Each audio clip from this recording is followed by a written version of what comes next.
Before I begin, I want to ask you to hit that subscribe button if you haven't already, so you don't miss more real stories like this. Also, after listening, share your thoughts in the comments. I really want to hear how you'd react in a situation like mine. It was 2 a.m. when my phone buzzed. I rolled over in the dark, expecting maybe a work email or a late-night spam message. Instead, her name lit up the screen. "I'm at my ex's house. Don't wait up." I froze. My heart didn't just sink. It shattered quietly, like glass breaking in slow motion. For a moment, I thought I was dreaming. Maybe it was some cruel joke. But no, the text sat there, mocking me, every letter of weight I couldn't lift.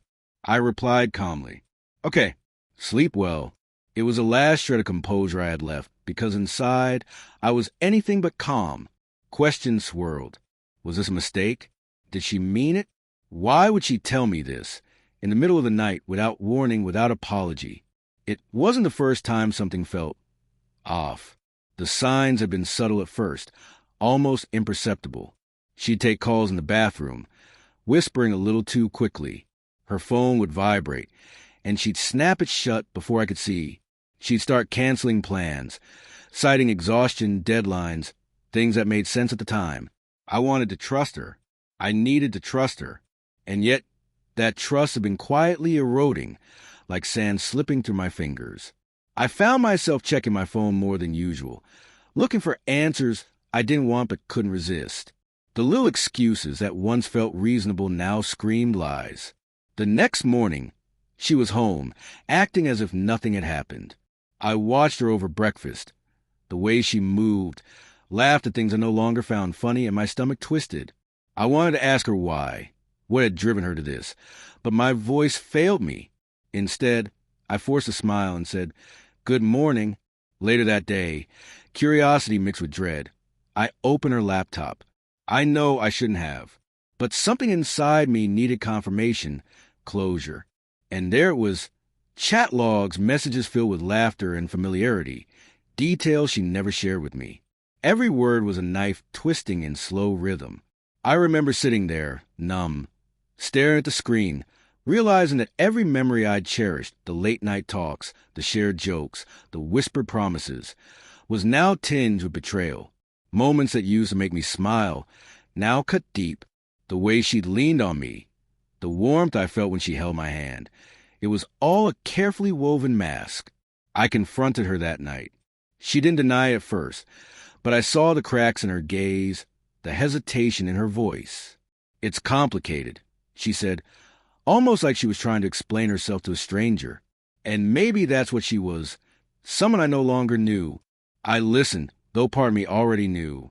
She talked about old feelings, loneliness, the thrill of being noticed again. She admitted guilt, but wrapped it in justifications that made my chest ache. "I didn't mean to hurt you. It just happened." I wanted to scream. I wanted to throw every piece of furniture at her. But instead, I did something I didn't think I could. I walked away. Not violently, not angrily, but quietly. Because anger is temporary. But this betrayal was permanent. I couldn't share my life with someone whose heart wandered in silence. The days that followed were a blur. I replayed our life together, dissecting every detail, trying to figure out when a mask had gone up. Memories that once warmed me now burned. Her laughter, the scent of her perfume, even the ring on my finger, they all reminded me of what I had lost and what I had never truly had.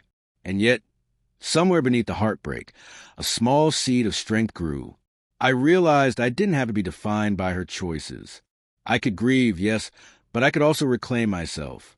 I began taking walks alone, listening to the city at night, watching the world move without her.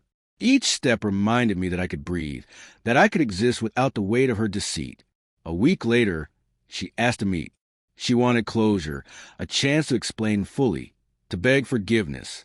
I looked at her then, really looked, and saw someone I had loved fade into a stranger I no longer recognized.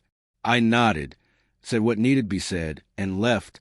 No yelling, no begging, no tears in front of her. Just a quiet goodbye. Walking away wasn't easy, but it was mine. And in that quiet, painful distance, I discovered something profound. self-respect. I learned that love cannot exist where trust doesn't, and that sometimes the hardest choice is the one that saves your own heart. If you've ever been betrayed like this, you know how it feels, how it rips you apart from the inside. But you also know that moving forward, slowly, deliberately, is the only way to survive.